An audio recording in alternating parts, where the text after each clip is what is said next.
It's getting closer. You can't see it yet, but the bane of every new player is stomping towards you, shaking the screen on every other beat of the song.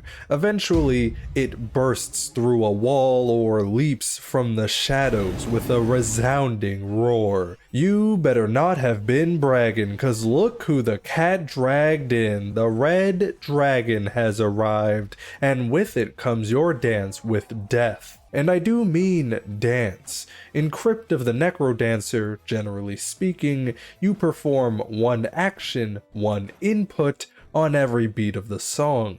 The enemies, the traps, the world follows this rule too. Everything, shifting, moving, grooving, one beat at a time. This is the heart of the Crypt of the Necrodancer. See, right there at the bottom of the screen, and the core of the Crypt of the Necrodancer is moving to the beat. This subservience to the rhythm brings a unique challenge to the game, keeping pace with the music without stumbling right into damage is tough. There's a lot of information that must be managed in a timely manner, lest the song leave you behind.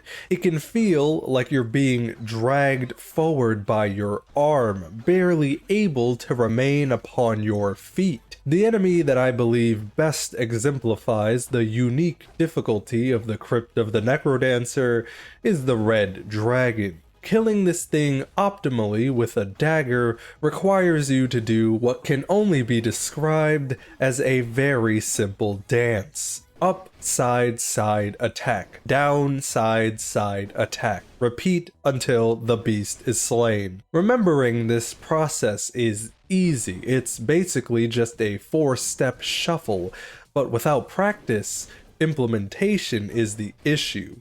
When you're inexperienced, stumbling a step of the red dragon dance happens all too often. The sequence of the boogie must be beaten into your body. Your movement must be almost automatic. You don't have time to mentally double check if the move you're about to make is correct. The beat won't wait for your brain, nor will the red dragon. Learn the dance well enough to match the rhythm, or die. Or just use not a dagger, I guess. The challenge of the game, I find, often comes down to being forced to act by the imperative of the music's beat. Each new level, faster and faster songs, less and less time to think, more and more, new enemies and traps to account for.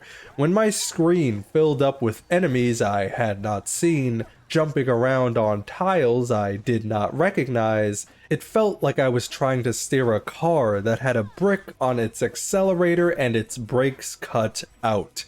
At times, my brain would shut down completely, and I would blindly charge ahead, hoping for the best. Like with the chess boss, keeping track of all those pieces, not happening. Forget about checkmate, I'm barely checking the screen. I'm just swinging wildly. But as I played the game more, my thinking got faster and more efficient. With experience, I started to make better decisions in less time. Time enough to match the music's pace. I improving and slowly making it further into this deadly dungeon is what makes this game so fun. Conquering the Necrodancer's crypt, not pressured by the rhythm, but rather stepping and shuffling on alongside it.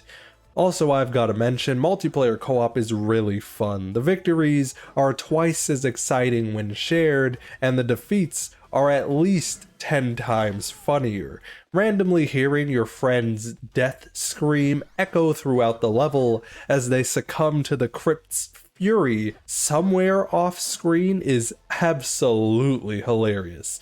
Some context for this next clip: the bard is a special character that does not need to follow a beat, which means you can go as slow as you like, or as fast as you like.